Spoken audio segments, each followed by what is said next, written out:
everybody. I am so happy to be with you today. I've really been looking forward to it, although I have to say I'm actually a bit disappointed that I'm not in India with you. I absolutely love it. I think it's my favorite place to be on the planet. To me, everything about it is perfect. I've been thinking, though, about our topic today. Opportunity in adversity. And I know that to be true, but I think deep down inside, I think we all know that that is the truth.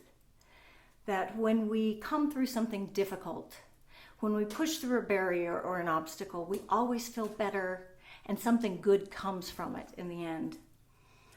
So with your permission, I'm going to tweak the topic just a tad. And I would like to ask you how many times you have created adversity when you've been met with a great opportunity. And that, I believe, is a classic human trait. I've been observing animals and working with animals and working in nature really since I was a child, and I have learned so many things from the animal kingdom. But I think by far the most important and the most impactful is this. Humans are fundamentally stupid. We do the dumbest things. Think about this. We are a unique seed of God, seed of the universe. No one in the history of time has ever been like you or like me, and no one ever will be. And yet, we spend half of our time trying to be like someone else, trying to fit in with someone else, listening to that negative voice in our head. Why is it when we're unique, we would want to be like anyone else?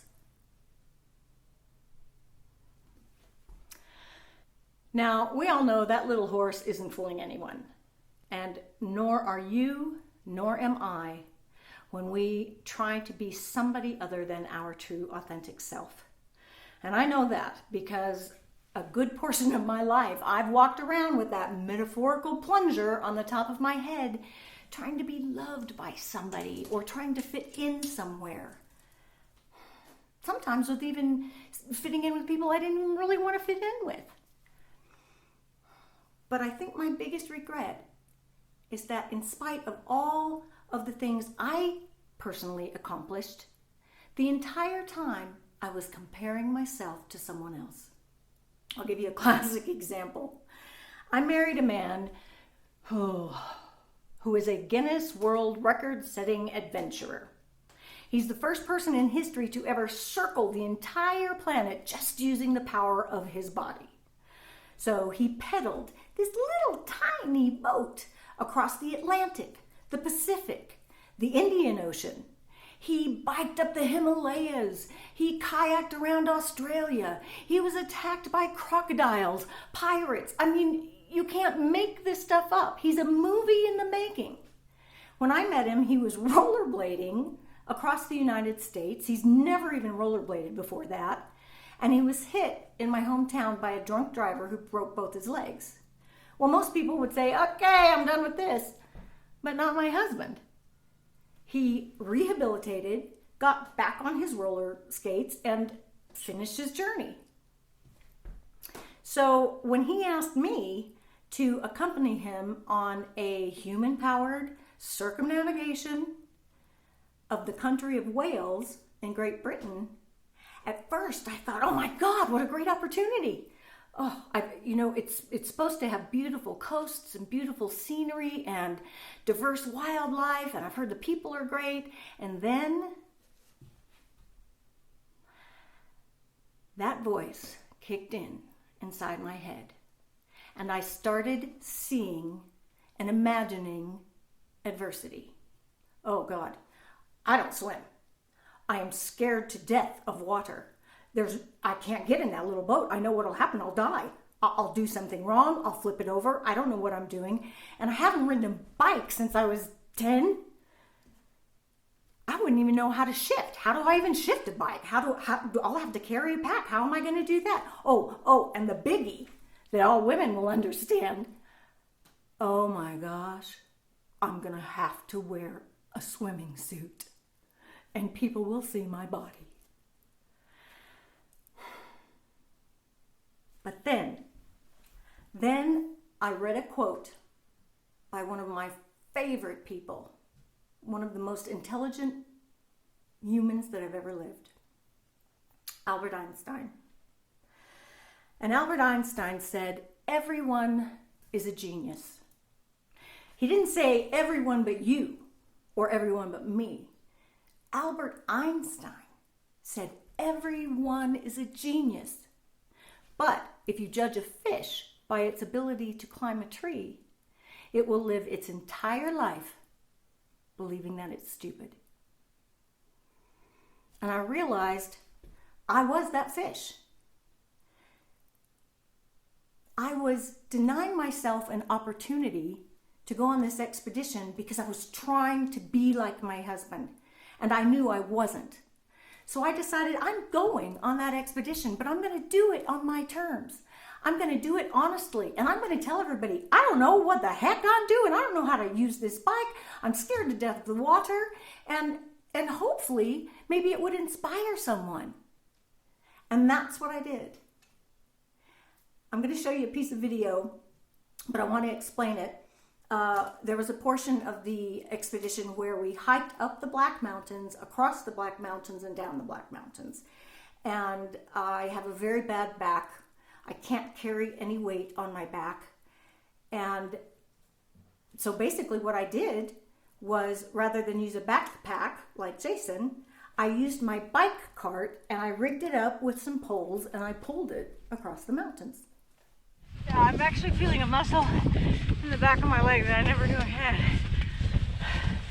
Like after 58 years, you want me to work now? Well, I'm very proud to say I completed that adventure. And I did it on my own terms. I didn't pretend I was Jason. I was just me. And there were some difficult points and there were some miraculous points. And all of that opportunity that I saw in the beginning, meeting amazing people, helping wildlife, seeing beautiful scenery, it all came true. And I was me. I spoke earlier about how we are all a unique seed of the universe. And I really want you to think about that. I really, really want you to, because nature is just born with that urge, and nature just grows. Those seeds, they don't care what's above the ground. They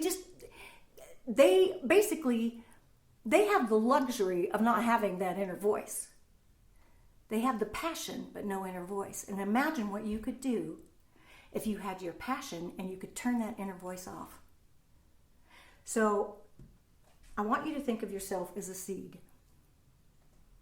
And, you know, they're not very pretty.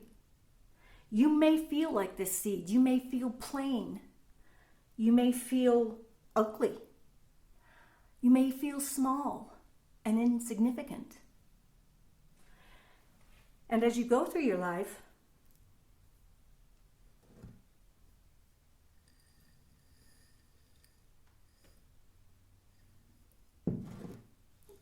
you may feel under pressure, and you may feel like you are in a dark, dark, lonely place, and you don't know what's ahead of you, or what's behind you, or which way to turn. You don't know what it is you want to do.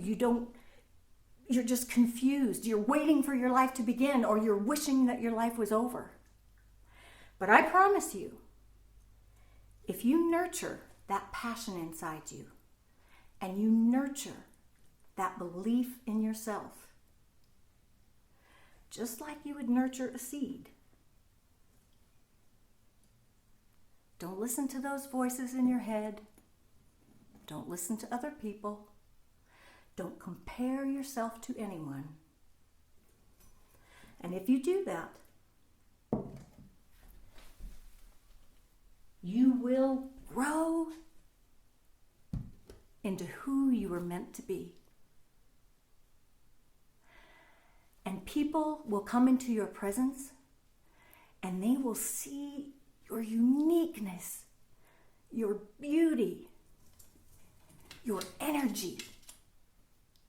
And they will be better for coming into your presence. And the beauty of it all is that simply by being you, the world will be a better place.